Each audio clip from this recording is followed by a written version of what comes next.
سورۃ العصر کا اور اس آیت البرق کا ایک تقابل کر دیجیے. دیکھیے سورۃ العصر میں ایک لفظ آیا تھا والعصر ان الانسان لفی خسر الا الذین آمنوا. وہاں کچھ نہیں تھا کہ ایمان کس کس چیز پر، کون کون سی باتوں پر، کچھ نہیں. یہاں کیا آیا؟ من آمن باللہ والیوم الآخر والملائکۃ والکتاب والنبیین. اسی کی تشریح ہو گئی. یہ نیکی تو حقیقتاً اس کی ہے جو ایمان لایا اللہ پر اور یوم آخر پر، قیامت کے دن پر، اور فرشتوں پر، اور کتابوں پر، اور نبیوں پر. تو اس کی میں مثال دیا کرتا ہوں کہ جیسے ایک بند کلی ہو، کلی ابھی بند ہے، موتیے کی ہے، چمیلی کی ہے، کلی ہے، بند ہے، گلاب کا کلی ہے، بند ہے. اس کے اندر پتیاں موجود ہوتی ہیں. آپ زبردستی کھول کے دیکھیں گے تو نظر آ جائے گا پتیاں تو ہیں، پتیاں ظاہر نہیں ہوئی. وہ کلی کھلی، پھول بنا، اب پتیاں ظاہر ہو گئی. تو وہاں ایمان جو ہے وہ بند کلی کے مانند تھا.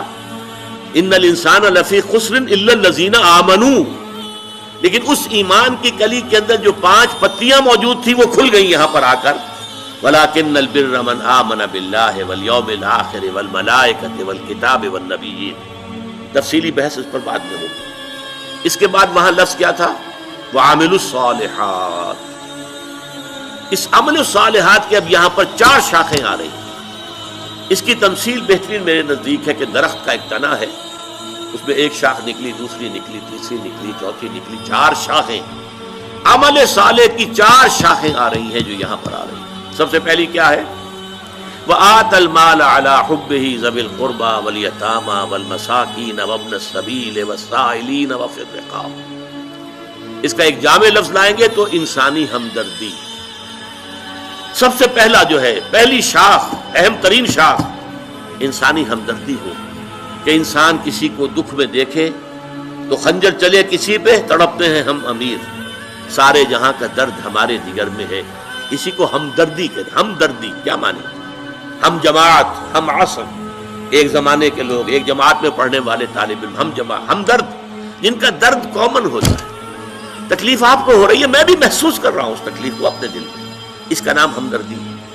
اگر کوئی بھوکا ہے، پیاسا ہے، غریب ہے، کسی کے تن پر کپڑا نہیں ہے، کوئی ہاتھ دراز کر رہا ہے آپ کے سامنے، اپنی عزت نفس ہتھیلی پر رکھ کر آپ کے سامنے پیش کر دی ہے، کوئی جکڑا گیا ہے، کوئی غلام ہے، اسے چھڑانے کے لیے پیسہ خرچ کرنا ہے، یا کوئی شخص ہے جو قرض کے اندر اس طرح بندھ گیا ہے کہ جتنی بھی حرکت کرتا ہے، ہاتھ پاؤں مارتا ہے، کچھ اور ہی الجھتا چلا جاتا ہے. اس کو کہیں ایک بڑی سی کوئی امداد دے کر ایک دفعہ اس سے چھٹکارا دے دیا جائے، بجائے اس کے کہ اسے صرف اس کی مینٹیننس کے لیے کچھ تھوڑی تھوڑی خیرات دی جاتی رہے. ایک یکمشت جو ہے وہ بڑی.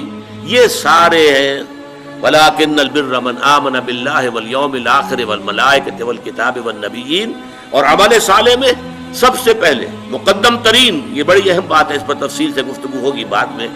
اور دیا اس نے مال اس کے محبت کے علی الرغم. مال ہر ایک کو محبوب ہے، لیکن وہ آدمی اپنا مال دے رہا ہے، وہ نیک اگر حقیقتاً ہے، کس کو دے رہا ہے؟ اپنے غریب قرابت داروں کو سب سے پہلے وہ ہے، پھر یتیم، مسکین، مسافر. حالت مسافرت میں یہ کیفیت عام طور پر طاری ہو جاتی ہے کہ آدمی کو ضرورت ہوتی ہے مدد کی. وسائلین، مانگنے والے، وفی الرقاب، گردنوں کی چھڑانے. دوسری شاخ واقام الصلاۃ، نماز قائم. تیسری شاخ وآت الزکاۃ، زکوٰۃ ادا کی. یہ 2 عبادات کی شاخیں ہو گئی. پہلی شاخ انسانی ہمدردی، دوسری 2 شاخیں عبادات میں جو اصل ہے، بنیادی ہے، صلاۃ اور زکوٰۃ. نمبر 3 والموفون بعہدہم اذا عاہدوا. یہ بھی عمل کی ایک بات ہے. جب کوئی معاہدہ ہو جائے، کوئی کانٹریکٹ ہے،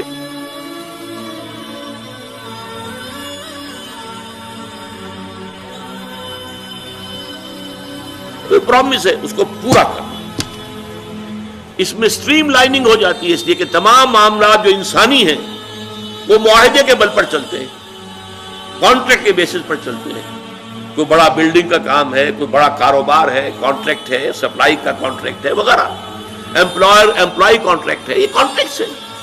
ایک ملازم آپ نے رکھا ہے، وہ شام تک کام کرے گا اور شام کو آپ اسے 100 روپے دیں گے، یہ کانٹریکٹ ہے. کانٹریکٹ کو پورا کرنا، معاہدوں کو پورا کرنا، گویا کہ اسٹریم لائننگ ہو جائے پورے کے پورے معاشرے کے اندر جو باہمی معاملات ہیں، بین الانسانی تعلقات، اس میں عہد کی پابندی۔ اور آخری بات یہ صبر جو سورۃ العصر میں ہے، وَتَوَاصَوْا بِالصَّبْرِ وَالصَّابِرِينَ فِي الْبَأْسَاءِ وَالضَّرَّاءِ وَحِينَ الْبَأْسِ، صبر کرنے والے فقر و فاقہ میں، وَلَنَبْلُوَنَّكُمْ بِشَيْءٍ مِّنَ الْخَوْفِ وَالْجُوعِ وَنَقْصٍ مِّنَ الْأَمْوَالِ وَالْأَنفُسِ وَالثَّمَرَاتِ، ہم لازماً تمہیں آزمائیں گے، کچھ خوف سے، کچھ بھوک سے، کچھ جانی اور مالی نقصانات سے۔ اس راستے میں آئے ہو اگر تو اب قدم قدم پر امتحان آئیں گے، تمہیں آزما لیا جائے گا کہ واقع تم ایمان لائے ہو۔ تو چاہے فقر و فاقہ ہو، چاہے تکلیفیں ہوں، اور چاہے جنگ میں نقد جان ہتھیلی پر رکھ کر پیش کرنا پڑے، اپنے آپ کو اپنے حاضر ہو جانا پڑے، ثابت قدم رہنا۔ اولئک الذین صدقوا، یہ ہیں راست باز لوگ۔ یہ اگر کوئی نیکی کا اگر کوئی دعویٰ کریں تو پھر سچے ہیں، نیکی کا دعویٰ کرنے میں سچے ہیں، اگر یہ ہے کردار۔